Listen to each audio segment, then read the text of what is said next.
প্রভাস দীপিকার কল্কি 2898 এডি নিয়ে দর্শকের মধ্যে উত্তেজনা উন্মাদনা কোনোটারই শেষ নেই। ট্রেলার প্রকাশের পর তা যেন বেড়েছে আরও কয়েক গুণ।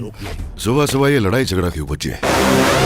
হিন্দু ধর্ম অনুসারে কল্কি হলেন বিষ্ণুর দশম অবতার, যিনি কলিযুগের অবসান ঘটাবেন।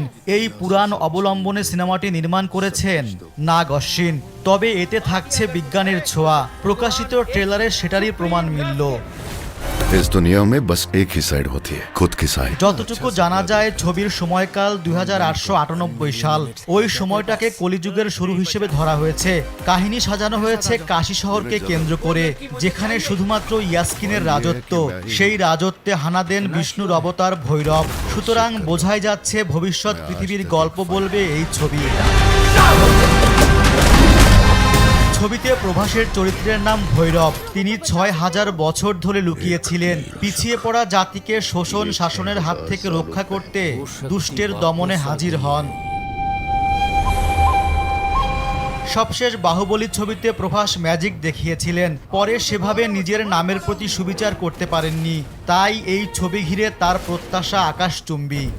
महाराज चरण वंदनम। সুমতি চরিত্রে দেখা যাবে দীপিকাকে। তার গর্ভেই রয়েছেন বিষ্ণুর দশম অবতার। তাকে বাঁচানোর পণ করেন অশ্বত্থামা তথা অমিতাভ বচ্চন। আর শাসক ইয়াস্কিনের ভূমিকায় অভিনয় করেছেন কমল হাসান। এর মাধ্যমে দীর্ঘ 38 বছর পর আবারও একসঙ্গে দেখা গেল তাদের। लोगों को बचा सकते हैं। एक की रक्षा करने डरो मत। তবে কল্কি ঘিরে পশ্চিমবঙ্গের দর্শকরা একটু বেশি আনন্দিত হবেন। বিগ বাজেটের এই সিনেমায় অভিনয় করেছেন শাশ্বত চট্টোপাধ্যায়। কমান্ডার চরিত্রে দেখা যাবে তাকে। ট্রেলারে অভিনেতাকে বেশ গুরুত্ব দেয়া হয়েছে। ছবিতে দিশা পাটানিও আছেন। এছাড়া দক্ষিণী অভিনেতা ব্রহ্মানন্দম, পশুপতি ও শোভনাকেও দেখা যাবে। আর ভৈরবের ছায়াসঙ্গী বুজ্জির কণ্ঠ দিয়েছেন কীর্তি সুরেশ। तुम्हारी जंग फिर से शुरू हो गई है।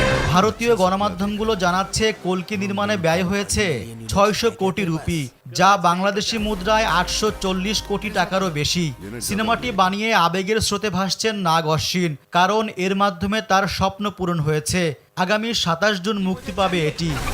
पॉइंट ये है कि मैं ही हूँ जो उसे ला सकता है। রিজওয়ান সিদ্দিকী, দেশ টিভি। मैं आज तक एक फाइट नहीं आ रहा।